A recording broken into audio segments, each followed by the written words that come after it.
There's never any mention of Muhammad or Muslims or anything like that in the film. I was just playing the role of a mother. I have the actual script. I have the title of the film, which was Desert Warriors. We were supposed to be playing a film of how life was 2,000 years ago and compared today, you know, and that's what the film was supposed to be about. You know, have you ever just been lost for words? And I still feel the same way, because I've been come at by so many cameras, so many people, that probably tonight, when I'm alone, maybe the Lord will help me to make sense of everything. Or slow down or something, because my mind's going a million miles a minute. When I found out this movie had caused all this havoc, I called Sam and asked him what happened, why did he do this? And he says, I said, why did you do this to us, to me and to us? And he says, you know, he said, tell the world that it wasn't you that did it. It was me, the one who wrote the script, because I'm tired of the radical Muslims running around killing everyone. I want my name cleared.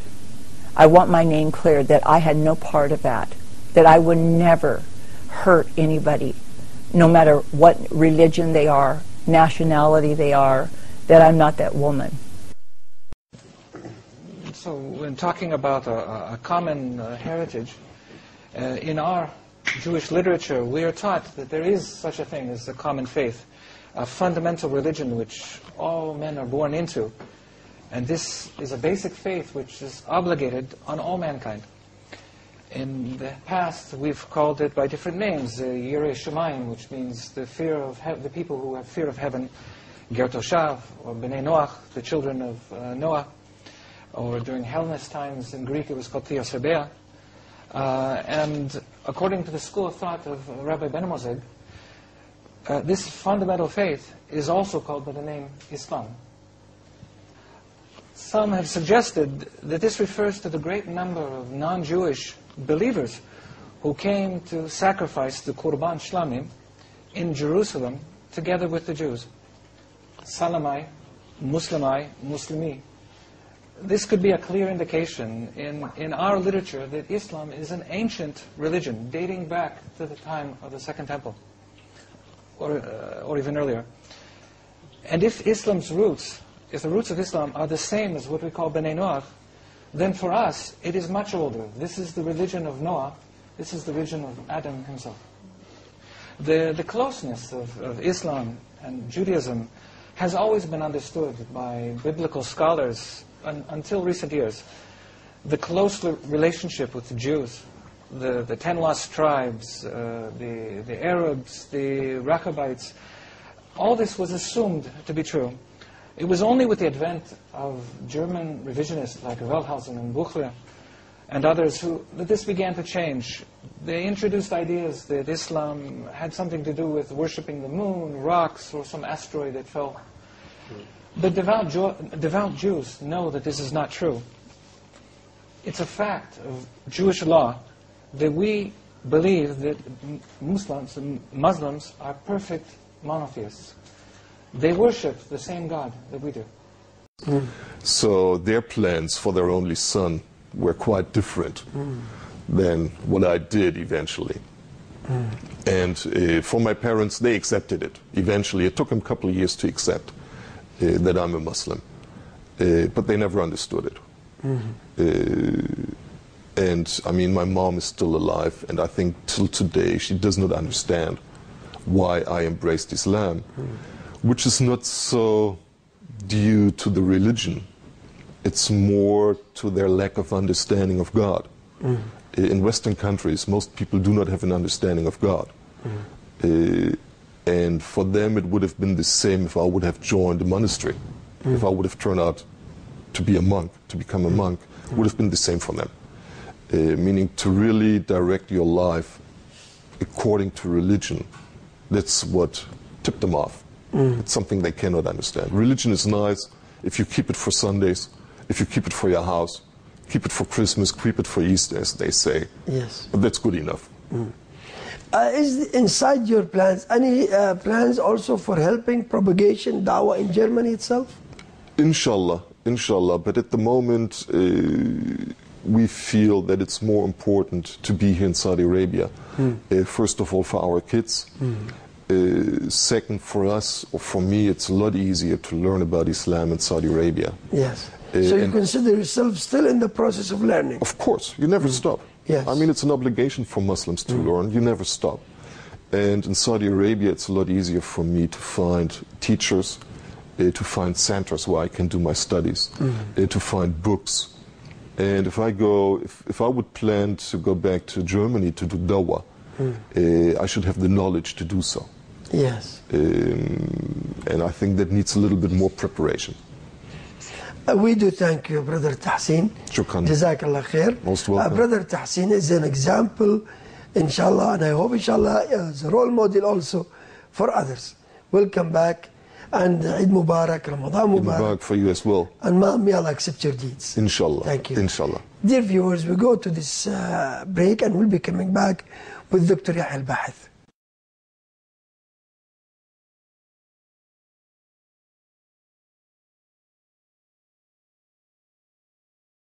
للأسف الشديد الاعتداءات تبع القيام الصهيوني، الجيش تبع القيام الصهيوني ضد الشعب اللبناني، ضد الدولة المستقلة اللبنانية، وضد السكان، خاصة ضد السكان جنوب لبنان.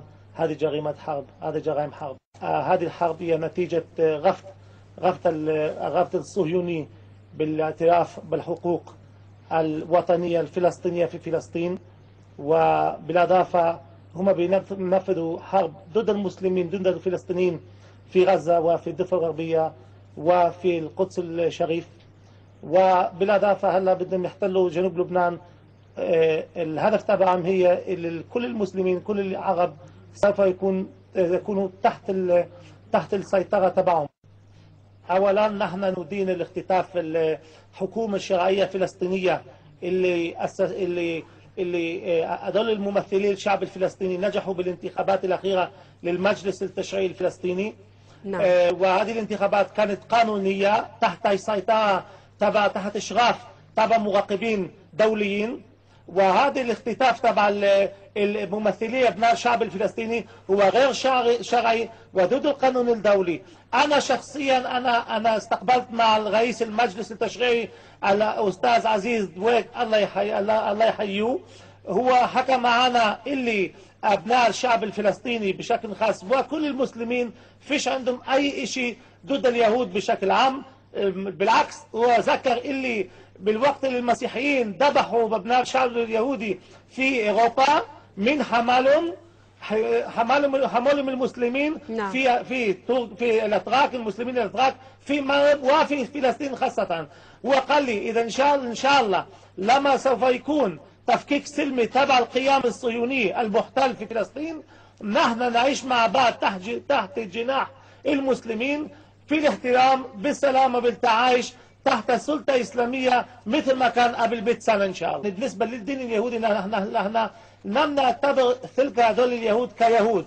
الصهيوني هو كافر لأنه هو ما بيعترف بالأمر الإلهي اللي مكتوب بالتوراة. يا أختي حبيبتي، أول شيء أنت لازم تعرفي الحياة تبع اليهود تحت الجناح العرب وتحت السلطة الإسلامية هذا مش شيء جديد. نحن كنا عايشين مع بعض بسلام وبالتعايش تحت الملك الكبير الخليف عمر بن الخطاب والخليف المأمون والخليف عمر علي ابن أبو طالب. وكما في حياة النبي محمد كمان نحن كنا عايشين في السعودية مع بعض مع المسلمين بالتعايش. هذا مش شيء جديد.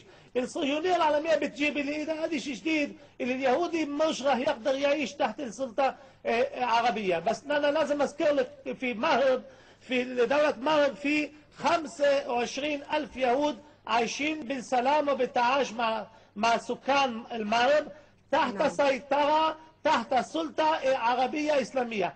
وأنا لسه ما خلصتوش. في اليمن في حوالي 1000 يهودي اللي عايشين في اليمن تحت البريزيدنت علي عبد الله أبو صالح الله يحييه. وفي إيران الجمهورية إيران تحت سيطرة الملك أحمد النجاد نعم. عايشين 25,000 يهود الرئيس ليس ملكا. بسلام بالتعايش.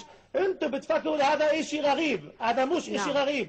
نحن نتمنى ليكون تفكيك سلمي تبع الدولة الصهيونية، وإن شاء الله سوف تكون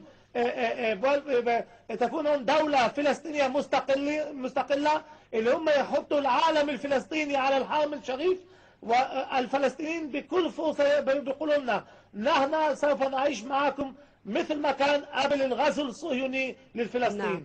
محمد أشرف الأعراب والعجم،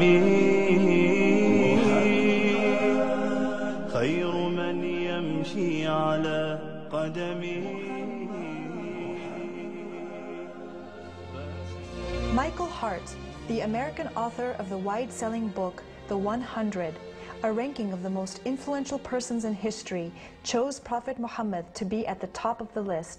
He said, "My choice of Muhammad to lead the list of the world's most influential persons may surprise some readers and may be questioned by others. But he was the only man in history who was supremely successful on both the religious and secular levels. It is this unparalleled combination of secular and religious influence which I feel entitles Muhammad to be considered the most influential single figure in human history." أشرف الأعراب والعجم، خير من يمشي على قدمه. Many international intellectuals were impressed with Prophet Muhammad's personal qualities and expressed it in their writings. Lamartine, the famous French historian, in his book The History of the Turks, said about Prophet Muhammad, "If greatness of purpose, smallness of means, and outstanding results are the three criteria of human genius, who could dare to compare any great man in modern history with Muhammad?"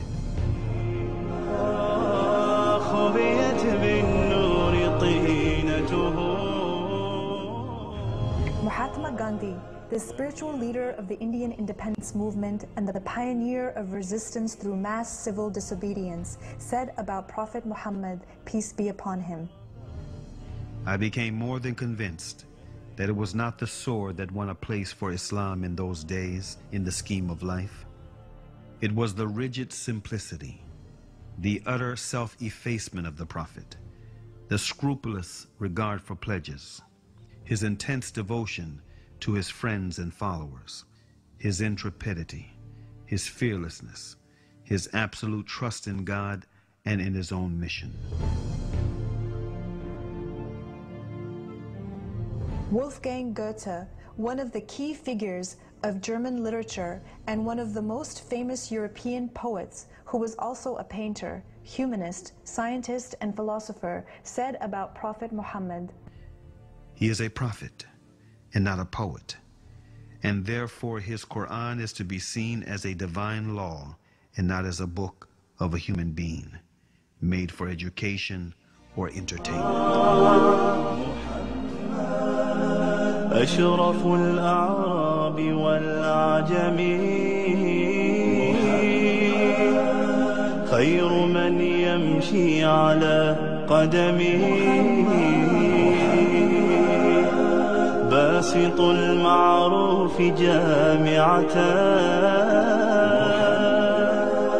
صاحب الإحسان والكرم، تاج رسل الله قاطبة.